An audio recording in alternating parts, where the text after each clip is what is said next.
Betul, karena saya tahu fasilitas tempatnya Budian itu bersih dan sudah punya mesin semi otomatis untuk memproses kantongnya itu, sehingga kita percayakan produk salah satunya ini ke Budian.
Sobat Sehat, selamat sore. Assalamualaikum warahmatullahi wabarakatuh. Ketemu lagi di Teras Dewiti, tapi ini tidak di Teras Dewiti, tapi di Teras Naturonal. Kita sowan ke Dr. Kintoko. Beliau adalah dosen UAD Universitas Ahmad Dahlan, jurusan farmasi, farmasi DIY, kemudian juga ketua SP3T Dinkes Provinsi Daerah Istimewa Yogyakarta juga. Gimana kabarnya? Sehat-sehat kan? Alhamdulillah, sehat. Nah, kebetulan sore ini kami sowan juga tentang konsultasi karena mungkin pendapat dokter dan mungkin aktivitas sekarang ini yang mungkin semakin memajukan herbal gitu, monggo. Ya, terima kasih Sobat Sehat. Alhamdulillah kami Kerawan Budian, salah satu pemilik dari produk teh herbal Dewiti ya, dan merupakan rekan mitra kami yang terpercaya ya, yang mendukung ya Budian ya.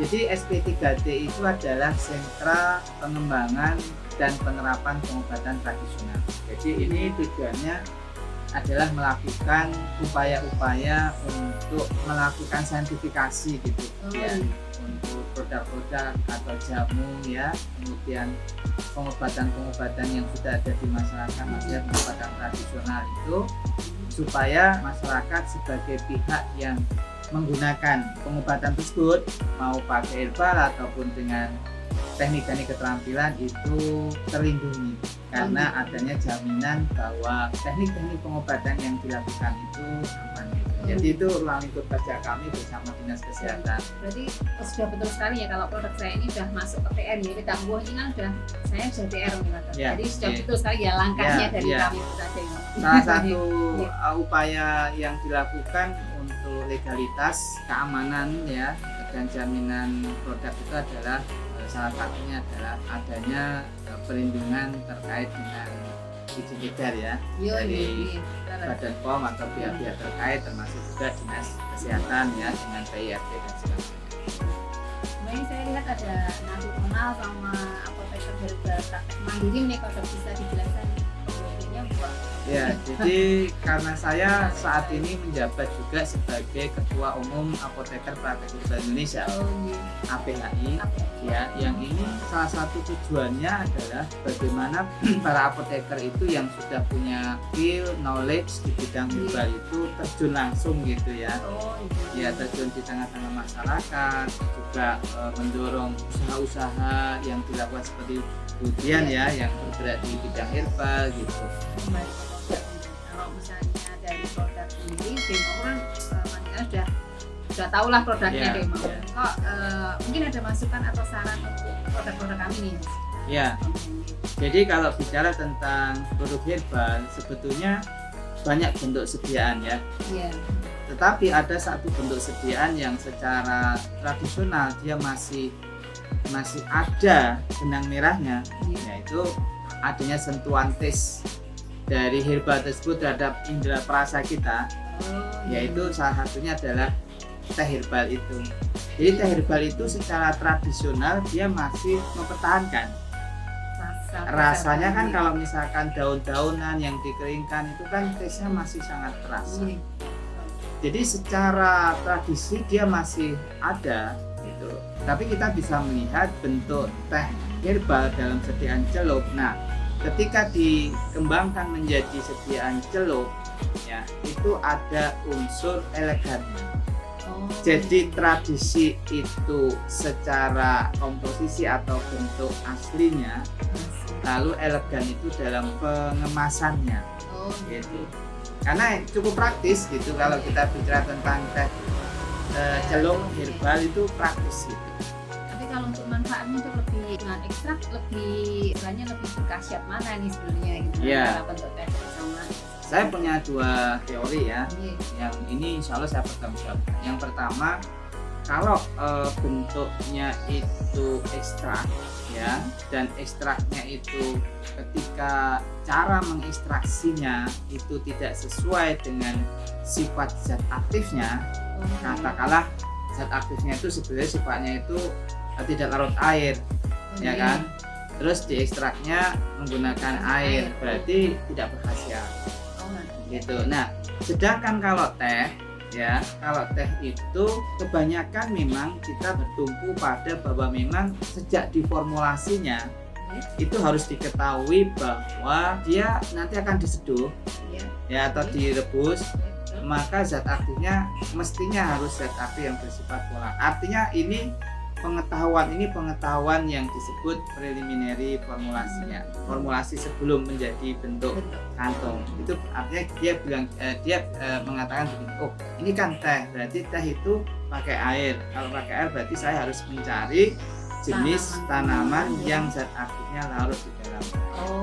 Artinya kalau kita keliru dalam memilih seperti itu, jenis tanamannya jangan dibuat teh gitu. Artinya saya berasumsi teh ini adalah memang zat aktifnya sudah larut dalam air, sehingga khasiatnya insya Allah optimal. Ini ada beberapa produk yang selain kami ini juga produk dari Naturona ya. Kebetulan kami juga sudah kerjasama, jadi dari Naturona itu produksi di tempat yang makmur, makanya kemarin kami juga memberikan jasa makmur, itu salah satu makmur seperti izin memang bisa nanti kita uruskan, tapi memang berproses. Gunilla sama neoselnya ini untuk apa ini, Dok? Ya, jadi kalau neoselnya ini lebih kepada masalah-masalah seperti hipertensi gitu ya. Iya. Kalau yang trigonella ribon itu pelangsing. Oh ya, nah ini banyak yang dicari. Ya itu. Karena banyak yang hipertensi kalau tanggal tua kan. jadi malam minumnya pas tanggal tua aja nih. Ya. Jadi kita menghadirkan produk ini dengan harapan membantu mencarikan solusi yang relatif terjangkau kemudian ya. Karena harganya juga tidak terlalu mahal, tapi hasilnya insya Allah terjamin. Dan karena saya efek samping. Betul, karena saya tahu fasilitas tempatnya Budian itu bersih dan sudah punya mesin semi otomatis untuk memproses kantongnya itu, sehingga kita percayakan produk salah satunya ini ke Budian. Iya.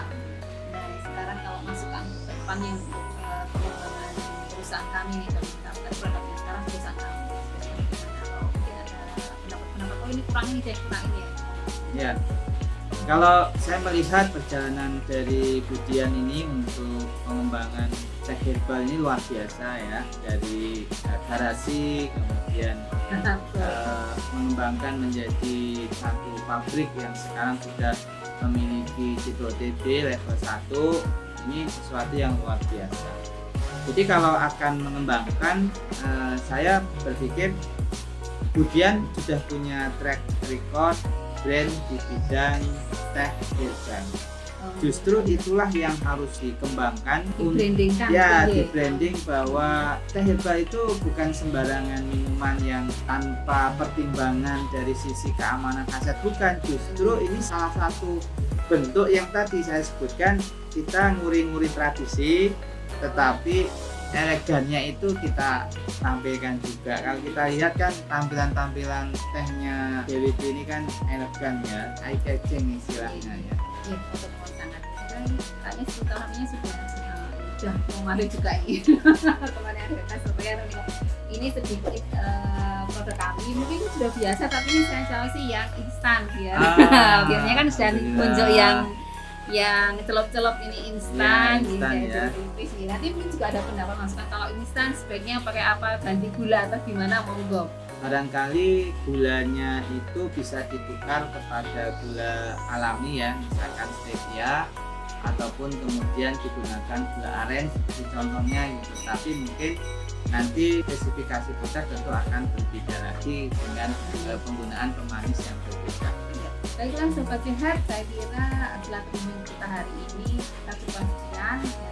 Terima kasih sekali Dok atas Sama-sama, waktunya, juga masukan-masukannya. Semoga kedepannya kita masih bisa kolaborasi lagi ya. Siap, insya Allah. Baik, terima kasih Sobat Sehat. Tulis komen, share, dan boleh nanya-nanya nih. Nanti kalau misalnya ada pertanyaan tentang ramuan-ramuan bisa kita samakan ke Dokter. Siap. Oke? Sehat dan bugar bersama Dewi Tea. Assalamualaikum warahmatullahi wabarakatuh. Waalaikumsalam.